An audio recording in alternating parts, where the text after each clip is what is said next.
Dijatuhkannya hukuman pengurangan poin bagi Everton menjadi berita yang teramat mengejutkan di tengah jeda internasional.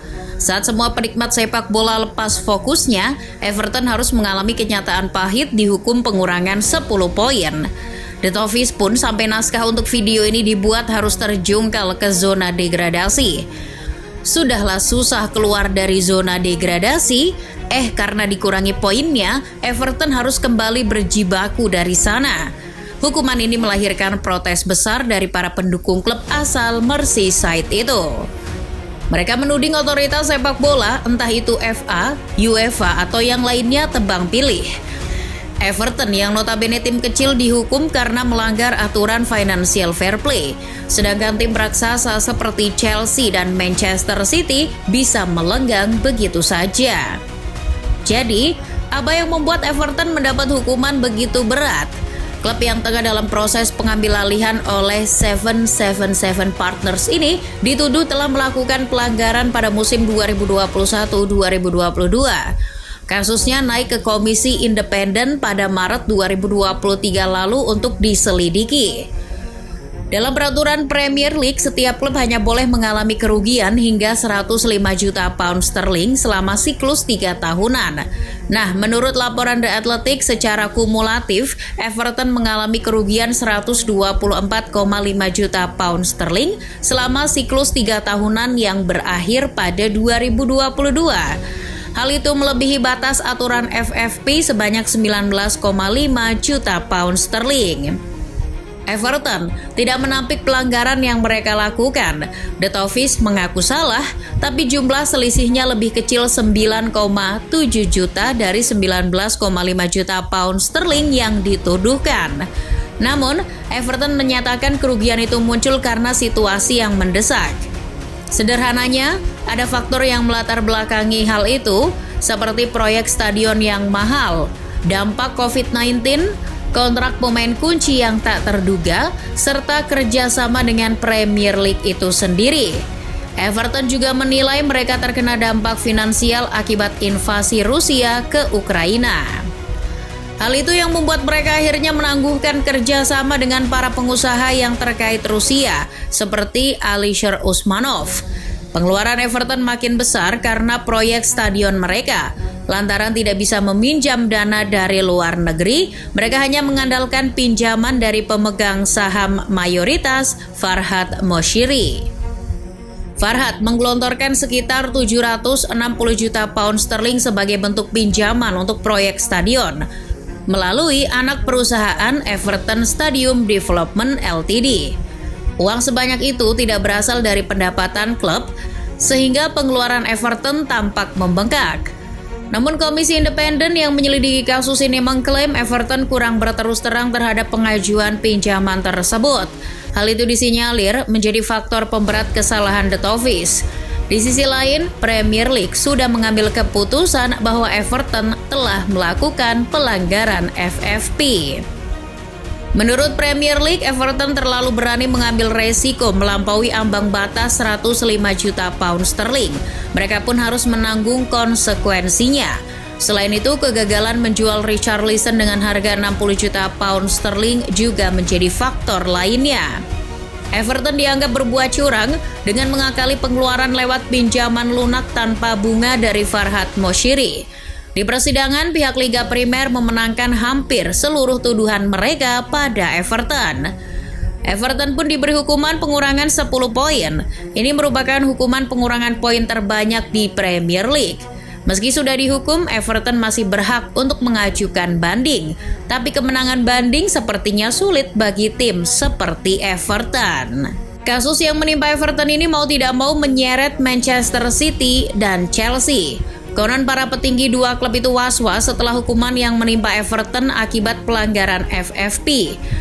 Sebab City sendiri didakwa 115 dugaan pelanggaran sejak 2009 sampai 2018. Sementara itu Chelsea masih dalam penyelidikan. Tim yang kini diasuh Mauricio Pochettino itu tengah diinvestigasi akibat dugaan pelanggaran aturan Premier League saat era kepemilikan Roman Abramovich. Pelanggaran itu dilaporkan oleh pemilik Chelsea sendiri, Todd Boehly. Chelsea maupun Manchester City konon terancam pengurangan 30 poin, degradasi sampai pencabutan gelar.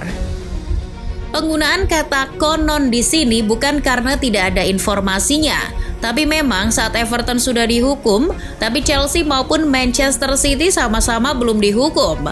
Soal Chelsea bisa dipahami karena mereka baru diselidiki sekitar Agustus 2023 lalu. Dalam kasus Everton saja butuh 8 bulan. Nah, yang sebenarnya beruntung justru Manchester City.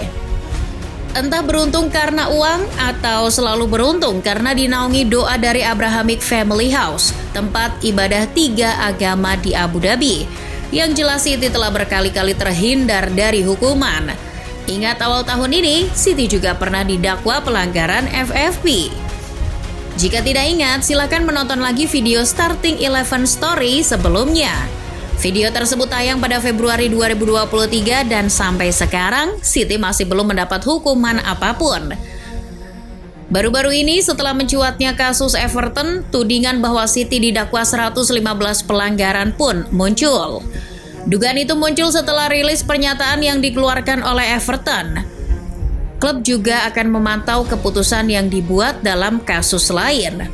Demikian bunyi rilisnya dikutip dari Rio AS. Everton ingin memastikan Premier League tidak sekedar mengambil keuntungan dari kasus mereka. Manchester City bukan kali itu saja dituding melanggar aturan. Mengutip tulisan Michael Da Silva di Deutsche Welle, City hampir mendapat hukuman karena melanggar aturan FFP. Pada 2020, City dituding menyamarkan pendanaan dari perusahaan yang berbasis di Abu Dhabi. City pun diduga melanggar pasal 56 Peraturan Klub Licensing dan Financial Fair Play UEFA. Secara teori, City bisa dihukum berupa larangan bermain 2 musim di Liga Champions dan denda 30 juta euro oleh UEFA. Tapi City lolos dari hukuman itu. Pengadilan Arbitrase Olahraga menyatakan tidak bisa menyelidiki dugaan ketidakwajaran tersebut. Pernyataan menarik datang dari legenda Liverpool, John Aldridge. Dikutip Mirror, Aldridge mengatakan bahwa tim-tim seperti Manchester City dan Chelsea akan sulit dihukum seperti Everton. Menurutnya, itu karena City ataupun Chelsea punya kekuatan finansial untuk mendinginkan Premier League. Premier League sengaja mengincar Everton, kata Aldridge, karena memiliki kekuatan lebih lemah ketimbang 2 tim tadi. Everton tidak bisa apa-apa, akan lebih mudah menyerang tim seperti itu.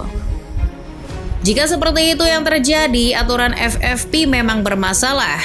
Sebagaimana tulisan Michael Da Silva yang menyebut bahwa FFP sejak diperkenalkan tahun 2011 compang-camping. Aturan yang dibuat untuk menandai era baru untuk melindungi klub dari utang justru malah tidak berguna. UEFA juga berkali-kali kalah banding atas tim yang diduga melanggar FFP. Selain Manchester City, UEFA juga pernah kalah banding dari PSG dan AC Milan. Tim-tim besar bisa lolos dari hukuman, tapi tim-tim kecil tergencet dengan adanya aturan ini. Selain Everton, Leicester City juga pernah jadi korbannya. Mengutip BBC, pada tahun 2018, The Fox mesti membayar 3,1 juta pound sterling akibat pelanggaran aturan FFP saat menjuarai Championship musim 2013-2014. Lewat laporan yang sama, Bournemouth juga pernah didenda 7,6 juta pound sterling karena melanggar FFP saat promosi pada musim 2014-2015. Kasus yang menimpa Everton ini juga disinyalir akan dijadikan tameng untuk menghadapi Manchester City. Legenda Liverpool Stan Collymore dikutip Court of Sight mengatakan, hukuman terhadap Everton memang keras, tapi perlu. Wabil khusus untuk melawan Manchester City yang didakwa 115 pelanggaran. Dalam prosesnya nanti, Collymore mengatakan City sudah pasti akan dibela mati-matian oleh pengacara mereka menyusul 115 sangkaan. Maka, Premier League perlu menggunakan Everton sebagai contoh untuk melawan pembelaan yang ditujukan untuk Manchester City. Apa yang menimpa Everton menurut Collymore bisa dijadikan pedoman batasan pengurangan poin. Kalau Premier League bersikap keras, maka perlu keras pada semua tim yang melanggar aturan, tegas mantan pemain Nottingham Forest itu.